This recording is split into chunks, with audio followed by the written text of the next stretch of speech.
Hello, ladies and gentlemen. It's Monday. You know what that means? 6:06. We're a little late. Normally it's 6:05, but I was fixing my coffee. Jeff, how you feeling this week? I'm doing great, and thank you to all of the thousands upon thousands upon thousands of people who've chosen to watch this MLW review show instead of watching Raw live on Netflix. You've made the right choice. It's crazy. We are the number one MLW podcast in the entire world. This is the MLW Files. I am Mr. Thomas, accompanied by Dose Evil, Mr. Dose Jeff. Evil, aka Jeff Lippman. It is Monday. Funky. Raw is live. Why is Raw live at 6 p.m. on a Monday? Are they overseas? Did I miss something? Because they're someplace else doing something else. I don't know. I don't watch main roster shows. Interesting. Only the pay-per-views, the premium live events. Assuming my ESPN sticks with my Disney Plus, then yes, that and Saturday night's main event when it's convenient for me, which sadly is almost always. Jeff, there's a price increase coming on ESPN Plus. I don't think that's going to affect your bundle, but is $1 or $2 a month going to affect your personal well-being, or is the internet just doing what they do best and overreact to any type of price increase?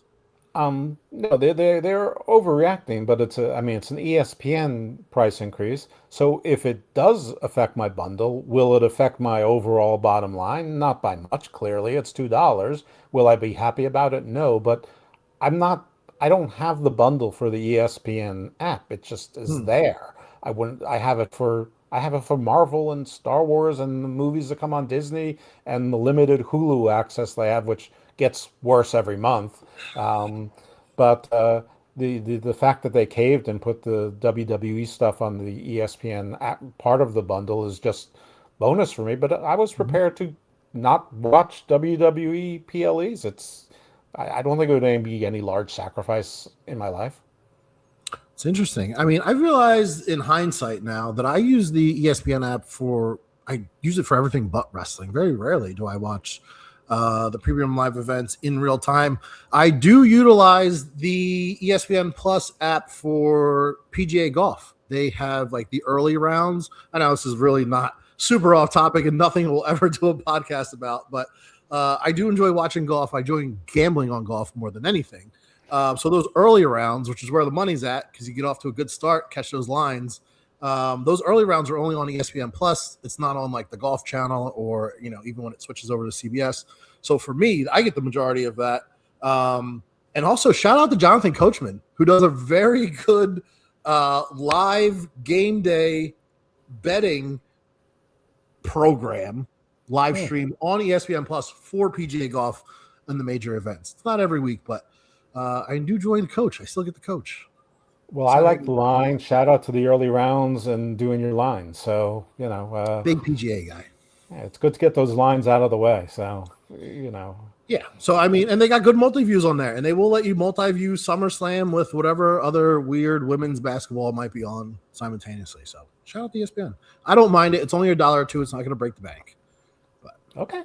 Yeah, no, I don't think it's a break the bank either. But, if you were paying for the ESPN Plus only for WWE and you're paying $2 more, I mean, is that the thing that's going to get you off? Maybe for some people, there's a lot of people who've sort of had enough, and it's not going to take a lot to push them, but we'll see. Again, I don't pay for that separately. It comes with something that it's already part of my sunk costs, so it's just bonus for me.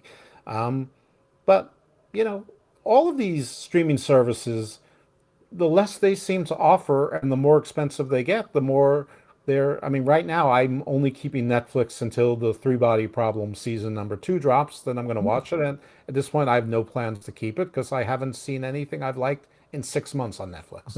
It's funny you mentioned that. The other thing I pay for, the two things I pay for are always wrestling related. It's ESPN Plus. And I pay for Netflix because of Raw, and then I find myself just not watching Raw, no matter what channel or app that it's on. But I did start Tire Season 3 this week, so I am getting money out of my Netflix account, and who knows how much that costs every month.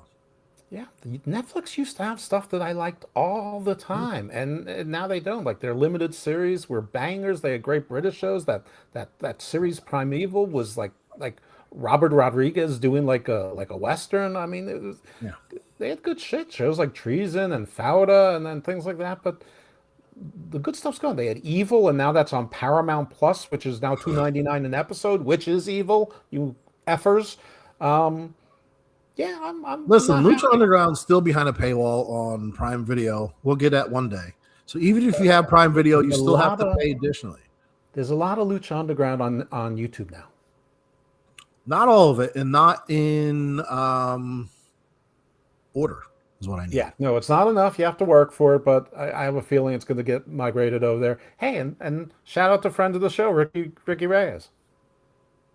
Indeed. Oh, and also PJ Black, who was on Lucha Underground for all 4 years, and counts as a friend and a friend of the And show, at least Cesar. in some. Oh yeah, and Cesar, in some ancestral way, he's the reason you and I met. He really is. He really is. What else is going on in wrestling, Jeff? A little bit of news.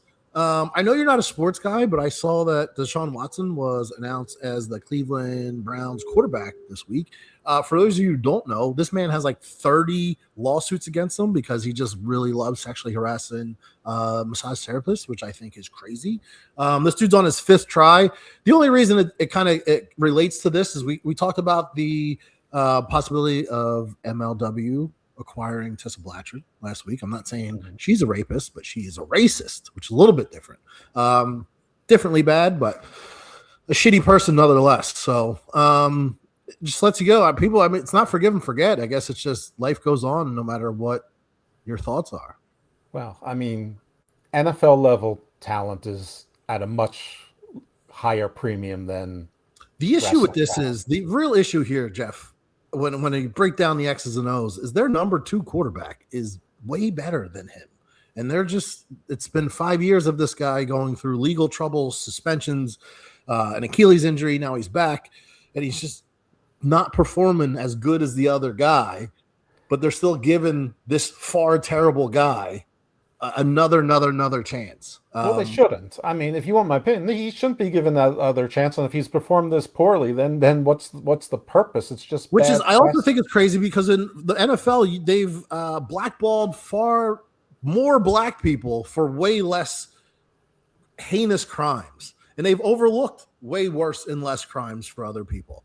I just don't understand this one. This one comes down to performance, and this dude just being a horrible human. Yeah, I mean, Ben Roethlisberger is going to be in the Hall of Fame. Same. But yeah, I guess the same will be with wrestling, where forgive and forget, or just forget and move on. Take it as you wish. Well, I don't know. I mean, there was the one quote from MLW, and that was the end of it. Again, Tessa works for CMLL. MLW has a relationship, but there's nothing this week. So, I don't. We can react to it when we need to react to it, but The women's roster is already stacking up on MLW. Yeah. That we'll go over that very shortly. We got a few more things to jump. We have at into. least one more than I was expecting, and Sure. and according to something that you're going to educate us all on, we're getting even more bonuses soon. Absolutely. Let's get there. Well, What else is some going on others- in wrestling?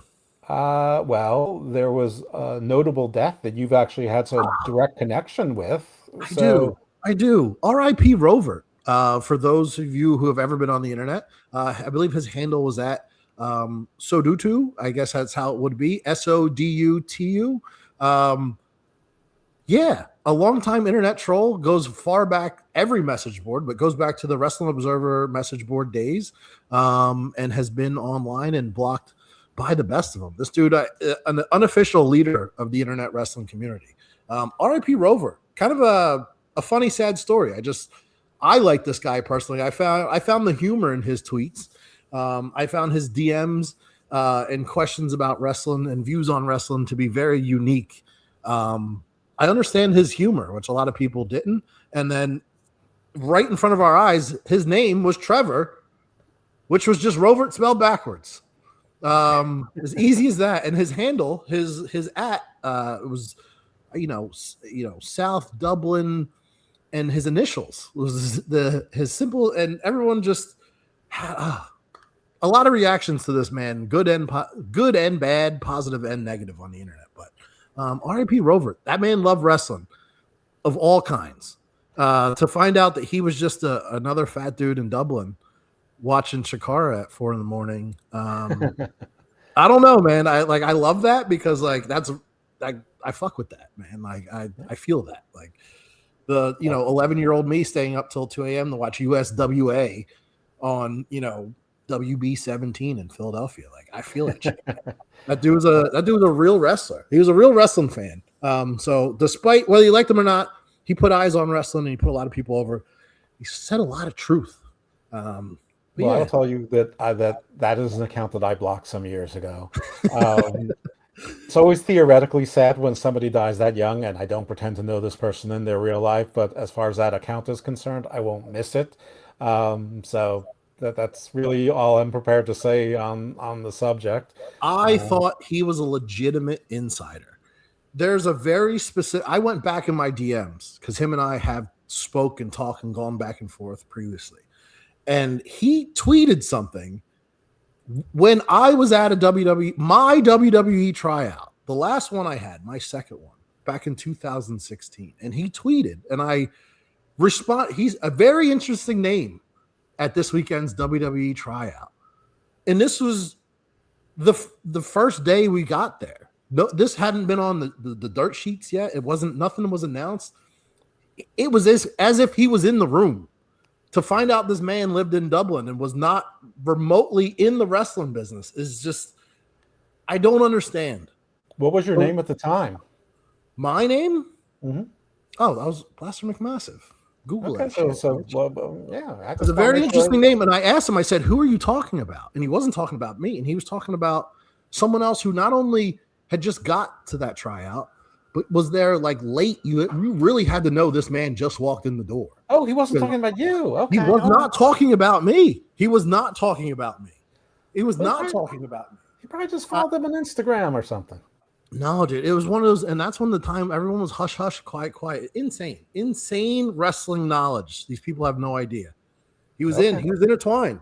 Well, he seemed like a dummy to me. It was a troll, a real troll. He was a troll, but it might have been one of those people that invested way too much in AEW way too early and just had to ride or die with it. And he died. See what happens? Tony if Khan. You're an AEW sicko, it might kill you. How did he get Tony Khan to tweet at David Bixstein to unblock him? I think about this how? Think about that. How? That's insane. I don't know. Shoot the messenger. Anyway, I digress. But there's a lot of funny things that came up, and I was reminded of him being blocked by Brian Alvarez brought back a very distinct memory of my time when I was on the boards, brother. I was listening to those shows back then.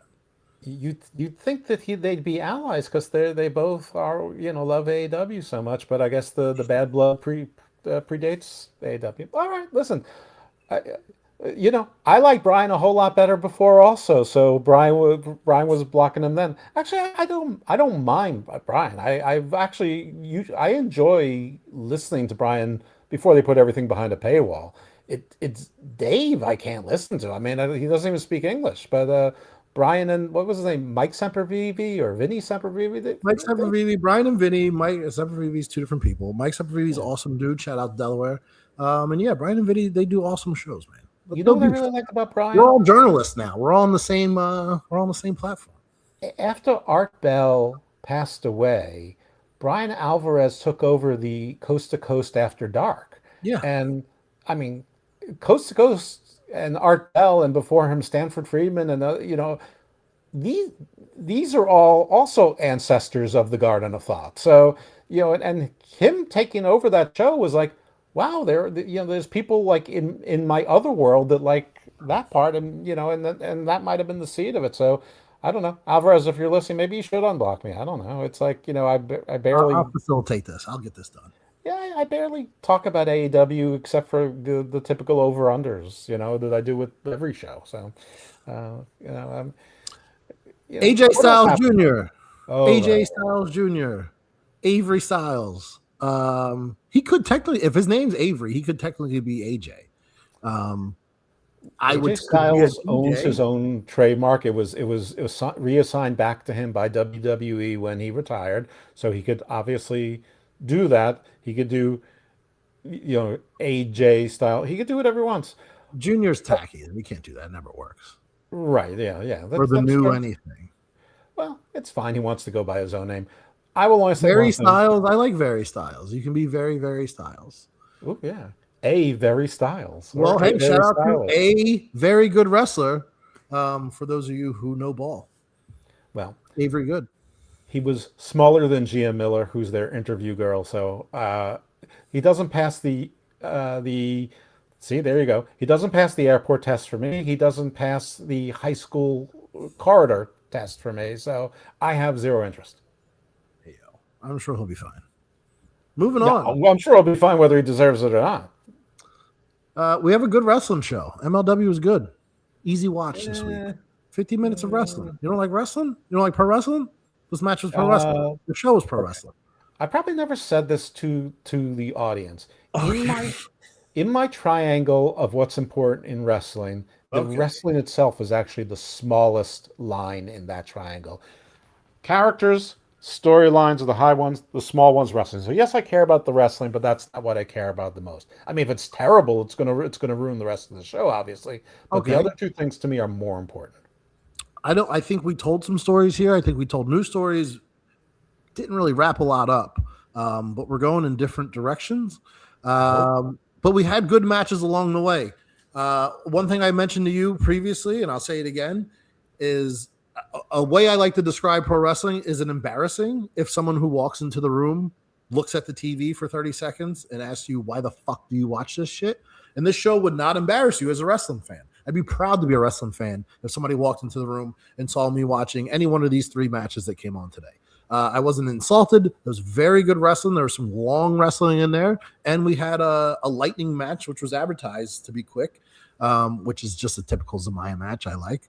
But the other two matches were very long, told a good story. We had great wrestling, and we had definitive finishes, whether you like them or not. Well, to quote you to me, back to you, I love that for you. Uh, I love that you enjoyed the wrestling show just for the wrestling, and I understand your point. If someone walked in the room and they saw you watching it, you wouldn't be embarrassed by what you were watching, and I get that. And I think that's a really interesting perspective. I just think from an episodic television perspective, there was a lot of weird stuff. And let me start at the top because this started with Killer Kross coming in and basically taking his victory lap promo in Chattanooga, Tennessee, which I think we figured out last week was in May. So he won this title at Battle Riot in January. So even in May, that's 4 months later. Now, I get it. It's his first time in Chattanooga, Tennessee. But if you're watching television, even if you're tracking when the show took place, it was 4 months later. That's usually when they're talking about he's passed his 100 days as champion. But from television, it's 7 months. That's a relatively long time. At that point, you're usually talking about he's over 200 days or he's over 7 months as champion now. Well, he's doing his victory thing. So if you're watching television, you're like, this doesn't make any fucking sense. He won this title over half a year ago. What is happening here? So this is the problem with these long time delays and not thinking about. This is something they should have released on social media that night and maybe taped a different kind of promo or something. Now I know why they couldn't because they set up something live that happened. Yeah. But that's why you have to think in advance because someone like me is going, why the hell is he doing his first victory? I mean, just because, let's just say Raw is in Sacramento for the first time in 10 months to today. I have no idea where they are, whatever. And it's the first time that, I don't know, who's the world champion now? CM Punk is there as the world champion. He's not going, oh my God, I'm so happy that I'm finally your world champion again. No, he won at WrestleMania. It's 5 months ago or 4 months ago. Everyone knows already. He should be, so the victory lap, it just seems like the world's in slow-mo on TV. So I hope you're right about your theory about a reset and when there's going to be more continuity, because this hurt things for me, probably more than should have, but That's how I watch things. I think you took this one personally. From my point of view, I mean, if you think about it, this is their first time in Chattanooga, maybe the first time back since last year. Might have been his first time in Tennessee. So, with that being said, still fresh off TV for these folks in this part of the country. You don't get out much, so they might not have seen him yet in that capacity. Which I think you have the. It's that balance of like, okay, he's there for the first time because he's like freshly off WWE television within the last year and fresh off a world title. It's new to them, I think. And if you're going to get a reaction, it could have been a real reaction. First person out of the night, big star to open the show. It was probably, obviously it was a genuine pop and reaction. So you got to run with that a little bit. All right, fair enough. We disagree. I just think it's bad for TV, but we got it. We got a "You Deserve It" chant. Yeah, we got a "You Deserve It." That was nice. And he deserves it, question mark, my notes say, to open up the show. He deserves it. We deserve it, apparently. We deserve this. Can I ask you a question? If he shaves his hair off, will he deserve it in your eyes? If he gets a proper cut without losing a match, I'll accept him. Okay. Because I know about you and long hairs, but I know it's that you so long. It's like absurdly long, like hair versus hair match long. It is very beautiful. I watched Halloween Havoc 92 this week, and his hair is as long, if not longer, than Michael P.S.'s hair. Michael P.S. Hayes, like Freebird hair, brother, where all his moves were just hit me, whip my hair, I'll grab you, whip my hair. Hey, ref, he grabbed my hair. Oh, Jesus Christ. I hate it. It's very Paul Mitchell. It's very hair presented by Paul Mitchell. Girls, if the women can keep their hair out of their face, you can too, brother. Okay. All right. Kross, you know what it is. Just get a short haircut, and Thomas will accept you. The words MLW Nation were forced out of this man's mouth. And I felt like it was we got to get this one out there. But I like it. MLW Nation. I'm okay with it. Yeah, I mean, you got the WWE Universe. I mean, that's pretty stupid. So in the NXT, they feel like they have to say the same thing. So yeah, MLW Nation, nothing wrong with that. He was fired up. Open challenge. He was putting the word out that he's a fighting champ. What was your takeaway from this? Listen, open challenges are fine. There's it's sort of a thing for the lazy, but in this case, I think that there was a plan here. I thought it was fine. The skyscrapers come out because remember we a few weeks ago there was like a little line forming in Austin Aries. It's like, wait, the line forms behind me. I'm the national or I'm the world openweight champion, as he calls it. And there were a whole bunch of people vying for it. And in this case, 3 of the same people came out, all 3 of the skyscrapers. And, Dijak is basically doing a promo talking about how great Bishop Dyer is and how tough he is. And they point out the Brazilian Jiu-Jitsu, which is, something that Dyer and Kross both have in common. And then Dijak was talking about how great he is. And then little Sid, baby Sid, Josh Bishop, the new guy, the new recruit, just starts yapping. Titles. Where was he the hell? He grabs the mic and he's like, I'm taking my shot, dog. I'm challenging right now. I'm out here, dog, brother. I'm here fighting. He was already on his way. Jumped the line as the MLW official Twitter page mentioned. Josh Bishop jumps the line to get to go toe-to-toe with Killer Kross, which I thought was awesome. It was. The only problem was that the smallest security team in any wrestling show in history showed up. This is like the junior high, like AV club or something came out. Hold the phone. You're getting ahead of me, and I don't like that. I'm not sure if you're linked to my notes up here, but you're reading my shit, and I don't like it. We're not even in the same city. Shout out to Dijak, who I thought was really good on this promo on the mic. I thought he said his words very clear, very direct, very firmly, very believable. I liked his promo. He's better and better each week, which is I thought was strange that he was doing all the talking over. I know you don't like me saying Baron Corbin, but over the other Bishop Dyer. Right. But anyway, my notes say jobber pull apart because we got likes of Andrew Everett and a couple other no-name guys on top of referees and very little agents. The smallest people that you could get for this pull apart. The biggest guy was Frank Gastineau. I kind of liked it. I loved it. The biggest guy was Frank Gastineau. I mean, they couldn't even get our friend AJ out there to be security there.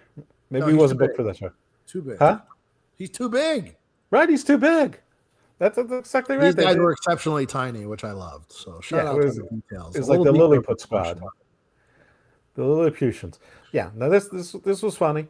But this led into, like, as you point out, the Zamaya Lightning match. She's facing Angelina Risk, who I don't, or Angelica Risk. I think it's Angelica. Put a little Espanol on that, my friend. That's right. It was a little Espanol, who I've heard of her. I don't know that I've ever seen her. I'm not familiar with her. I did not do the research. I'm sure the sickos will find and link her IMDb in every cage match she's ever had. So I'm sure she's great. I would love that. This match was awesome. I love a lightning match. We're bringing it back. You know, your boy was in the very first lightning match when they brought that back last year. 10-minute time limit. Let's skip to it. You can just pull that up from Dallas, Texas last year. Mr. Thomas Rush Kojima, live, free on MLW TV. This was awesome. A typical Zamira match, though. She kind of just beats ass and goes home in 3 minutes. Today was no different. And Zamaya sent you a DM inviting you on this very show or a similar show. So just check your DM. And if you don't want to, say no. It's cool. I you know. But if you want to say yes, that's even better. We're going to get in touch. We're going to find someone who's a 2 degrees, and we're going to get in touch with that. Yeah, right. Well, you're 2 degrees. What are you talking about? You find the first degree. Anyway, listen, the one note I took here is that Zamaya must hate redheads. Because she's been killing Priscilla.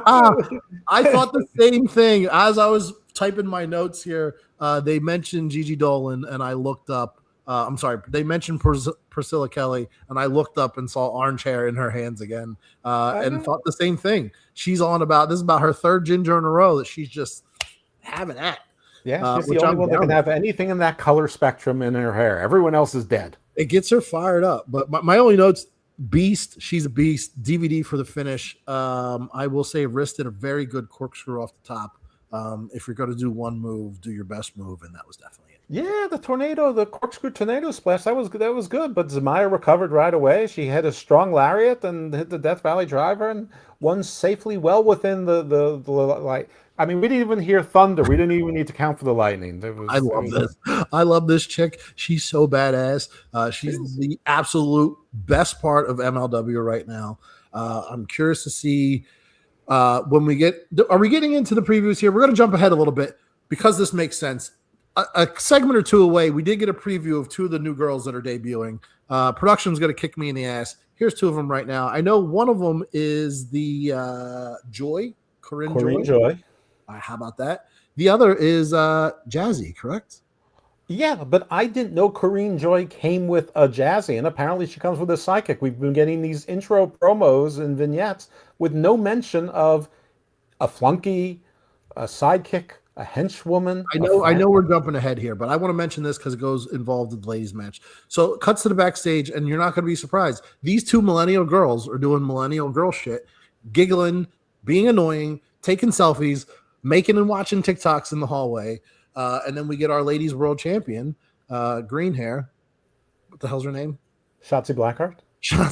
Shotzi pulls up. We get a little argument, but as you mentioned, and I know I'm jumping around here, these 2 girls, you think they were packaged as a team here? You think they're going to kind of be teaming up? I absolutely do because she said something like, I'm here to offer the new girls a title chance, and since you're here, and they're like, well, one of you 2, and they did like some sort of rock paper scissor kind of thing, and Jazzy gets the title shot, and of course Lady Frost walks in and is like, what the fuck? What, you're just giving away title shots now? And by the way, another what the fuck is Nepo baby. I'm pretty sure that the whole Contra Mercs thing is dead. Of course, I told you this. Well, good on them for selling shirts and marketing while it was done. But I'm sure the shirts are absolutely still on sale, and we're going to talk about MLW merch later on in the show. But Nepo baby Jazzy Wang Yang just comes out of nowhere. Rock paper scissors shoots for a world title shot. Wait. What's this Jazzy Wang? Are you saying that she's related to Jimmy Wang Zhang Yang? Do you think Jazzy Yang is just that's probably actually her real name, but yeah, it's I had no idea what her last name was. I just saw Jazzy. I hope I'm not breaking kayfabe here, but yes, no. Jazzy Yang has already made her MLW debut back in Atlanta a few times a few years ago. If it wasn't last year, it was probably the year before. But she's worked with the company before. good to see her back, at least for one of these shots. And I think leading ahead right after this, out of order, in order, we got a preview for Hate, which the internet taught me this weekend is not just one person, but is a faction. It's a lady faction out of Stardom, which I did not know. 2 + 2 = 4, brother. So if you got two girls coming from Hate and you have Jazzy Wang Yang and Korean Joy, we got a new tag team for these new girls to fight, so they don't have to fight each other. So I think that's great. So we got a bonus, another bonus female, and now we're getting a group, which is at least 3. So, but I do like the idea of these little annoying millennial girls, like the TikTok girls, doing annoying TikTok shit, because this is going to lead to great vignettes, and this is going to lead to them getting killed. But this is something that could really get over. Wrestling should always imitate life and take it further. I hate that wrestling is so sanitized and is afraid to do that now. Yeah, it never. This is going to be fun. I think this one's going to be fun. They have something here, I think. When there was a Cold War in wrestling, there was a hot war. Taking the show out of order, but I had to get the girls in.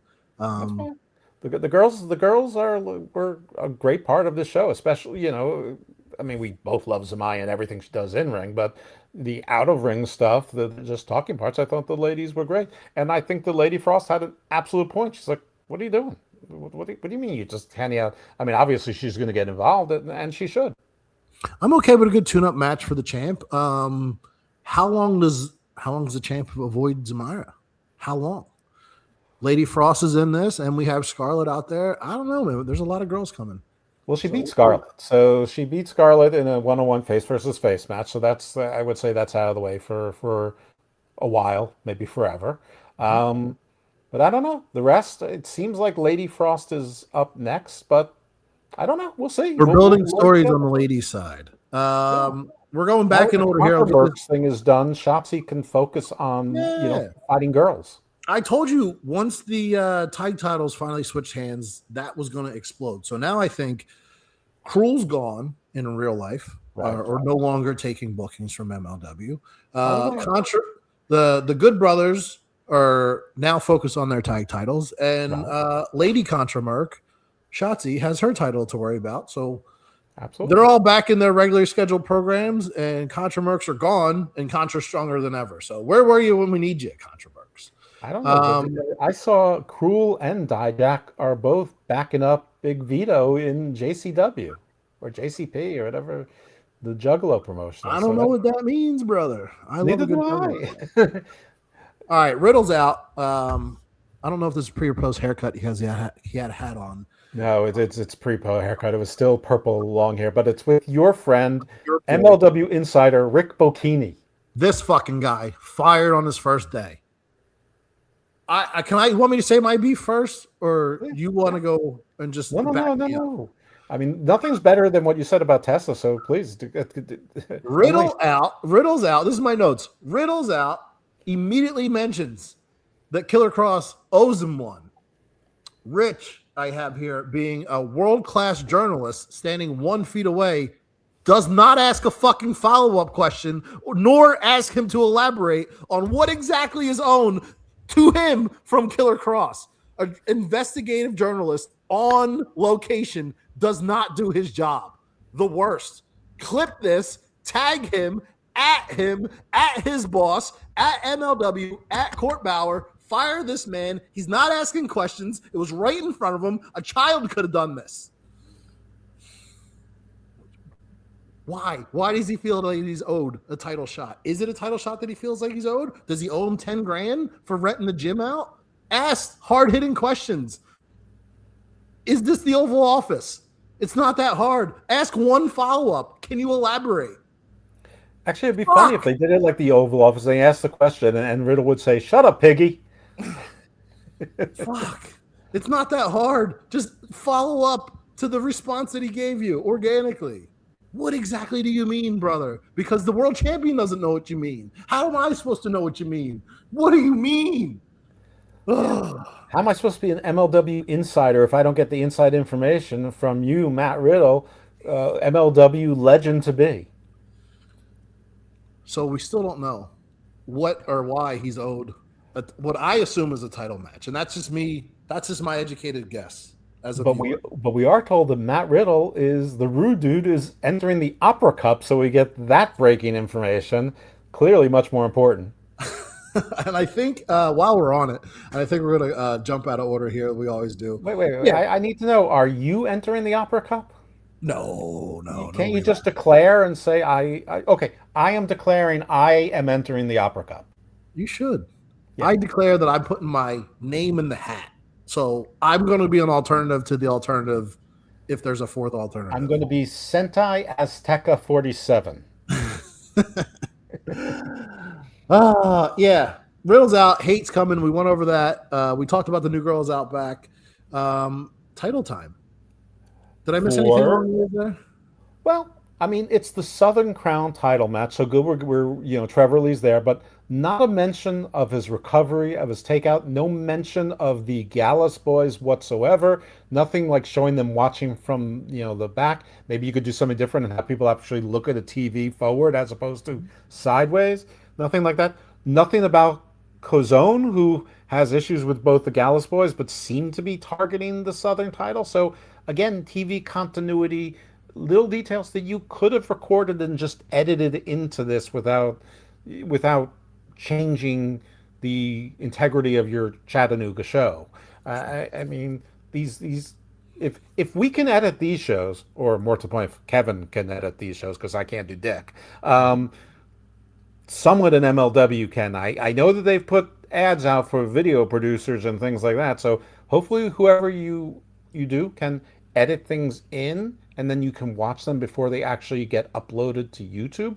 To have these little things that help your TV shows be better for a person like me, but takes nothing away from someone who's viewing like Thomas. So it's both a better episodic television. Because Thomas is right. There's no issue with the wrestling.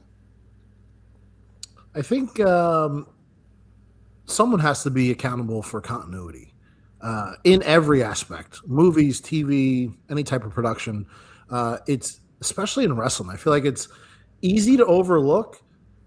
Wrestling fans take it so personal because they notice everything. That's all. That's right. And I've given that ad to some people who do editing. The I Cleric have of too. Chaos. Also, a guest from one of our shows. I think it was Matt Provenanza, or maybe I think he was interested as well. And he's edited movies. We saw his stuff as world class. Hey, what's up, Ramsay? I'm Listen, old. if anyone's actually qualified and has high tech production skills and wants to skip the line and not go through the official channels of putting your resume in through the website, hit me up. I can connect you with someone who can get it a little higher to the chain quicker. If you have actual skills, don't come on me on some bullshit, man. Be an adult, a professional that's good at your job, and I'll put Remember, if you don't, he will fight you. with consent. Right. I won't, but Azteca Sentai 47 just might. Oh my goodness. This guy. Speaking of Mr. Thomas, Akamura out with Kushida, excuse me, in the Mr. Thomas role. My favorite. A second on the outside to just be a pain in the ass. And boy, does he chime in on this one. And we have Trevor Lee out for the first time. This was a good wrestling match. Good wrestling. Yeah, and Okamura was actually filling a purpose this time very, very well. He was in all the right spots, which means He all the was wrong on spots. the apron. He was on the floor. I don't know if he yanked the ref, but he was involved, and he took his bump at the end too. Put back. Right, he got in the way when Trevor Lee was going to do that sort of that punt kick on the apron. He stepped right in the way, and Trevor Lee, being respectful to Okamura, was like, "Well, no, my bad, sorry." This was a very good booked match. I'm going to repeat the same thing. I don't know why you turn a guy heel, two guys heel, put them into a faction, only to gain a title, to lose a title, and then to lose in the event just because Trevor Lee is from the South. Frankly, I think Kushida in the world of wrestling is a more interesting star. I think Contra is a more interesting unit than Trevor Lee. I don't dislike Trevor Lee. I just think he's a great person to have on a roster. He's a good wrestler. I think he's a nice guy. He's a Ravens fan, but he's not a star. Building he is for sure. So to see the good old Southern boy, which is where this post-match promo came in at, to make sure he was super over. I wish I would have came beforehand and maybe just something for the crowd and not for us because we know he's babyface. It kind of makes sense. I get it. The Southern title in Tennessee and not having the Japanese guy win it. Well, one thing I noticed is that although Filthy Tom Lawler is definitely a heel commentary, he is not a heel for Contra. Contra is the exception. He doesn't like Contra at all, but he is a heel otherwise. He did mention that Trevor carries the entire weight of all Southern wrestling for a bunch of Southern states and Mid-Atlantic states that he named, though apparently not going as far as Texas or any further west than that. He didn't name any Texarkana states to protect the prestige of the lineage, brother. But he included the Mid-Atlantic, which includes Maryland and Delaware. Of course. Of course. Right. Tom's the best. No, and to off your point, yeah, Bobby Heenan was always heel for WCW until the NWO came, and he was not heel for NWO. Excuse me. Listen, Rams fan, the answer is yes. Hey, this guy's trying to call out how the sausage is made. I know, some friend that is. No competition is the best competition. You know what? I should have been nicer to Trevor. I need better fans. Trevor spelled backwards. Rover, holler at my boy. R.I.P. to the heavens. He would have hated this match. Well, you know what? I did not like the post-match. I did not like the post-match promo. I don't give a shit that you have a kid personally. It does nothing. I don't care. He's got a kid either. But I understand. I don't know if anything else came from that. He never mentioned who beat him up, like you said. And his kid graduated high school by the time the thing was born to now. Yeah. So it's been a minute. That baby's walking. I hope. Right. He said it's his baby girl. He didn't even say it's his first child. They could be his fourth child for all I know. Doctor didn't name him. I like that. And by the way, my name backwards is Live Sod, so if you need any gardening done, you know who to call. Love that. We had an MLW shop commercial in between here. I think it was in between this and the next match. I'll bring it up here, but man, as much as I'm always pro office, I'm going to say in addition to someone who can edit, someone who can do graphic designs is in need to share your thoughts with the company. I don't know how people will go upon that, but get your designs out there, tag someone, email it, because it seems every shirt is wrestler's face, black shirt, name of wrestler. Like it's Shotzi, it's the Good Brothers, it's Místico, it's name one other person, Bishop Dyer, Skyscrapers, all on black t-shirts, all just large white persons with different color hair or beard with their name underneath. There's more to wrestling than that. Yeah. I just want to see the company do good, and I want to see the boys get money. And I know when shirts get sold, the boys get more money. So the better T-shirts, the more shirts sold, the more money in the pockets of the boys. That's right. I mean, you are wearing a shirt for one of your boys. You're wearing a Kevin Knight shirt. Shout out Kevin Knight. Yeah. The only AEW shirt I've ever bought. If you believe that. I mean, he's also he was for a short time a faction member of yours. My favorite black wrestler, Kevin Knight. I think someone can fact check that. I'm not sure. Well, I think that you're the only one who can fact check. Is he? Do you like him more than you like you? Sure, of course. He's a far better performer than I'll ever be. Of course. Listen, but that being said, we're going to promote everyone here. There's a Donovan Dijak, Kevin Knight match from Atlanta where I was a second. That everyone needs to go watch this match. This is one of the best matches ever. It's out there on YouTube for free MLW TV. Go find that match. Yeah, well, look at this. We're getting information from Rams fan. He's making up just that Corinne Joy was on GCW, and now she's in MLW with her friend Jazzy. So there you go. It's all good now. All right, on to this triple threat main event. Wait. I have a question for you because they talked about how Contra really doesn't care about getting titles, so they weren't really all that concerned about the title match. They're about making money from their missions, and I know you were a member of Contra, and I know you had to sign an NDA when you left Contra. But has your NDA expired? Can you talk about what kind of money did you get for, and what kind of missions were involved? Were you taking out world leaders? Were you fighting counterinsurgencies? We were trying to kill Hammerstone. That was my only goal, is to beat Hammerstone. That's it. Just kill Didn't Hammerstone. Didn't work. So how did you all make money if your only mission failed? We got more. I don't know who's backing that in an envelope before the day started, so I got paid up front. Oh, well, that's smart. Okay, all right. Yeah. Well, that's we know. We skipped over a whole Contra here because I kind of blew past this. But where did Contra come out, or do we miss that? Well, Contra was in the back, and apparently there was like all the information was blacked out. Like all the trucks and all the plugs were pulled, and nobody knew what everything was. And Trevor Lee did retain despite all the Contra hijinks. But yeah, Contra came out and they started beating everyone up. They beat And up Trevor Lee for nothing. for nothing. Well, Oh. maybe for shits and giggles. Maybe Well, we did get a debut. We got a new Jack Black dude. yeah. Maybe the Glasgow boys paid Contra for a mission to beat up Trevor Lee. But yeah, we did. We got a new introduction Your of, boy. as you said, yeah, our boy. We had Brick Savage on that show, though. Apparently, despite him being under contract there, MLW did not know not only who it was but what it was. They're like, "What is that?" I'm like, pretty sure it's a person. He's huge. Big person, yeah, big thick man. It's Brick Savage for don't know. One arm power bomb guy. Yeah. He was on the Gospel of Thomas where we talked to him. So definitely not embracing his emo as a member of Contra. He's doing the opposite of emo. He's just embraced the darkness and the evil and the Looks great. Looks like $1 million.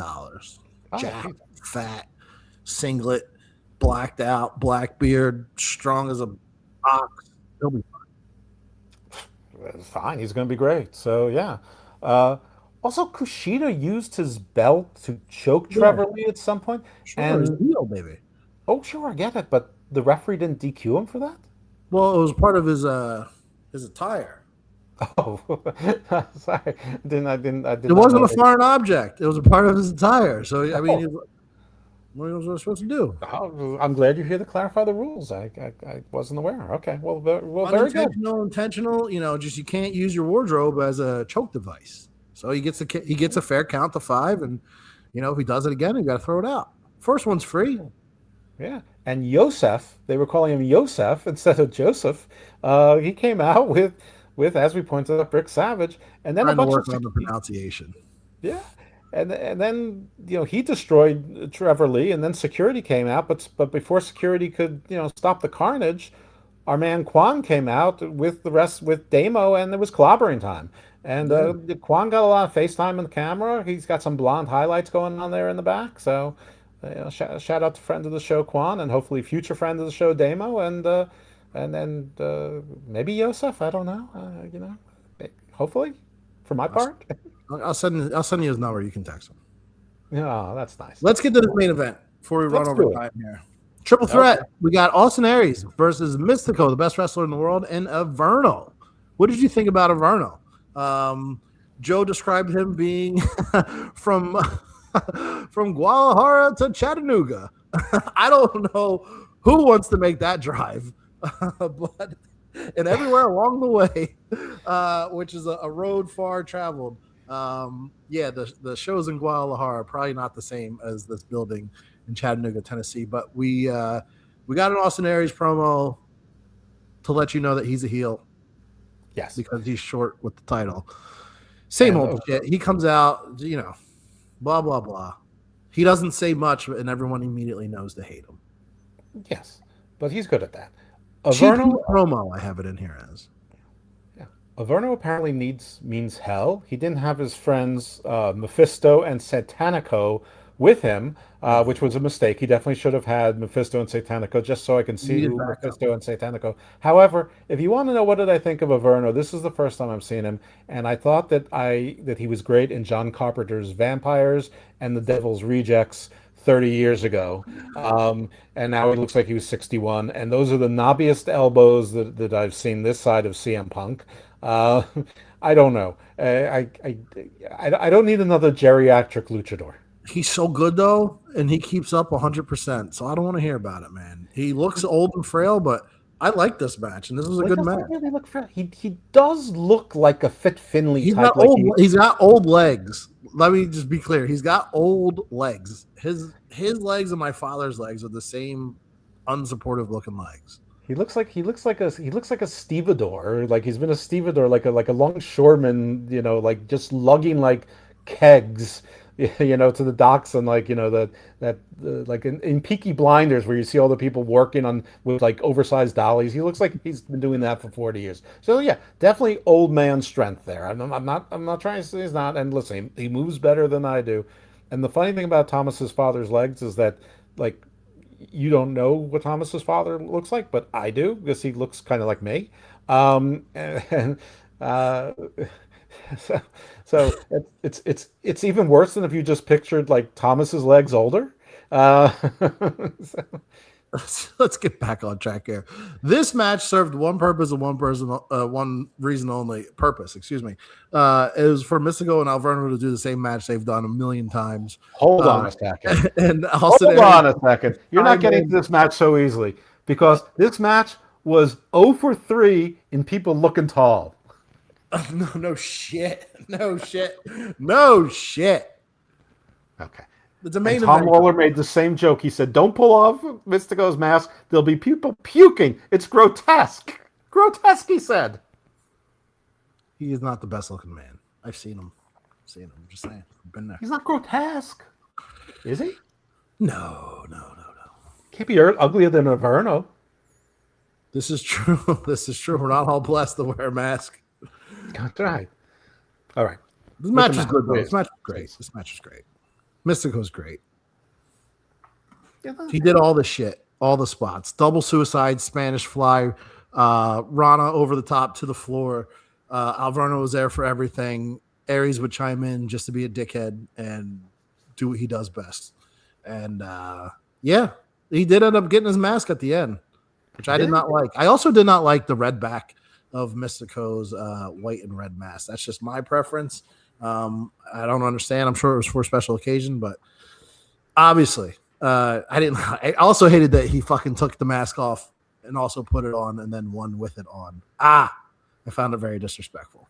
Well, I mean, I think that was the point. The only thing I didn't like about it, it's just on the heels of Quan doing the exact same thing and Kushida doing the exact same thing. So, I mean, a little bit of space would have been nice in that. However, I thought it was fine. I liked the story of the match when it was 2 against 1, the heels teaming up against the face. Obviously, Mystico's the best, so and Aries is going to use every advantage. But of course, at some point, there's no alliances and an every man for itself. So that sort of fell apart. Averno, for all of my little jokes at his expense, that Devil's Wing, that looked great. He's good. Dude's good. Now, a guy from Hell with friends Mephisto and Satanico should do a good Devil's Wing, but he did. He did a good Devil's Wing. But yeah, it's, Aries took off the mask, he did his brain buster, and he retained, and he redeemed that fluke loss to Místico a year ago. Could we have told the story without adding Místico to the match? Well, or would it not have been a main event for either, this live crowd or this TV show? We certainly could have done it without Averno being in the match. No, because, no yob, my friend. No yob. No yob. You think Mystico's losing in Chattanooga to that guy? In Chattanooga, but I don't know why he would care. I mean, listen, if he's booked on AEW, the CMLL champion Hechicero is always the pin eater. So, yeah, I think sure. I mean, I know they don't pay this. Well, I don't know this, but my guess is that Tony Khan pays a whole lot more. Probably whatever they tell him to ask, because he's like, "Oh, sounds good, plus 25%." 100%. Yeah. Everybody else, he gets $800 from AEW. You get $8,000 plus per diems. We talked about stories being tied up and stories, evolving, and I'm just not sure where this story goes from here. Yes, there's more beef with these two, but does this lead to a singles match for the title? I thought Mr. Coe was going for the world title. I think the middleweight open titles beneath him. At this point, Místico's the best in the world. Why is he not going for the top title? I don't know either, but clearly this is going to go further because Mystico's got to avenge both the mask and You don't and think Kross is clamoring to work with Místico? He wanted to work with the best in the world. I mean, no offense to Josh Bishop, but after that title match, where does he go?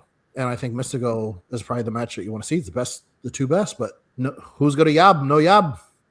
Well, I mean, I think he's got Riddle and possibly Hammerstone in his future before that. Probably Dijak will get in there at some point as well. I'm sure the Kross would love to work with Místico. I'm sure he'd like to work with Aries. Probably did and control your narrative. The longer he extends people that he has to work with, the longer he's of value to the company. And I think Kross is right now the number one guy on the indies. So why not keep it going? Whoa. Don't disrespect Richard Holiday. All right. I'm not disrespecting Richard Holiday, but he simply didn't come from WWE. I mean, I think that Richard Holiday, Big Trouble, Ben Bishop, Dijak as well. I think these are all names in consideration as the top guys on the indies. But I think right now, Kross is that premier guy. Will that change with Ilya or the New Day or whatever? I have no idea. Who knows? Who knows what the future holds? But I think right now Kross is having a ball, sort of enjoying that top guy's slot that he can take the belt around the world and all of the other good stuff. But big belt. He took the big belt. He's got the big belt. But there is a cachet from coming from WWE and then grinding on the indies. There's a respect that comes with that. Well, again, I thought it was a good show, good wrestling, easy to watch, easy to swallow, because sometimes they're not. Looking forward to next week. I'm not sure exactly what we have. Oh, you know what we have? More double duty for the United States champion, Baron Corbin, who is working Matt Riddle next week on MLW television as Bishop Dyer. So we go on another week of this storyline. I hope it never ends. It might not. I don't might have enough content to go to the new year. He might get released before the footage is completely out. We think we know Cruel is gone, so I guess we have to figure out how much later did it take for Corbin to leave from the time Cruel was, and then we can measure how many more instances of Corbin we could potentially have. It could be lots. I think there were at least two other MLW shows in between, in the interim, including one that I was at, and there was one the night before in a different city. New York City. New York and Philly at least. So there could be a whole host. Well, who knows? We could have 10 more weeks of Corbin doing stuff. All right, Jeff. We did a podcast last week out of our normal wrestling podcast that we should promote. We reviewed The Prestige. Do you want to shout that out and let everybody know who our guests were and where they can find that? You can find that anywhere you can find podcasts on any platform. Don't be biased. Right. Yeah. Well, you subscribe to the Sports Jedi Network on any podcast platform and you get it. These podcasts in particular is called the Out of Character podcast, which is sort of the podcast that was named the Book of Black, was named the Gospel of Thomas, and then now it's now fits in with whoever the co-host is and whatever the guest is. And we did The Prestige and had my friend C the Superior on as one of the guests and C's friend E Boogie. So it was like a double date for me and Thomas, two guys, two girls, just talking about Christopher Nolan movies. Two-man. Thomas pointed out that I was outnumbered. I didn't even know what he was talking about. And little does he know that's exactly how I like it. Or he's starting to realize that's exactly how I like it. For sure. It was a good time. My favorite movie. So check that out. Wherever you get your good podcast. Conversation. Promote your stuff. Check me out. I'm off till next week. What do you have coming up? Anything important? Always. Sheesh. Yeah. So, okay. So I did a Garden of Thought yesterday with a guy named Paul Scorpion, who we talked about the goddesses and the tepes and whether Homer was the first misogynist or not, or at least written misogynist. So there's that. So that's pretty cool. But mostly the tepes like Gobekli Tepe and Karahan Tepe. And if you don't know what that is, listen, it's cool. And then I'm doing another Garden of Thought Wednesday with Levi Shore from Sweet and Good Torah, and we're talking about demons and UFOs. So both things are in the news and both things get conflated. But he's a Kabbalistic yeshiva-trained Orthodox Jew. So what? So spell that backwards. I can't. I can't spell. I can spell Jew backwards. Wudge. Would So wedge. So. But there is no Garden of Thought this Sunday because I have been called into duty here at the Sports Jedi Network to review both the AAA and the NXT Heatwave shows Double on duty. Sunday. So need my full attention to that. Love to see it. Yeah. All right, guys, we're out. Catch you next week. Stay well, my friends.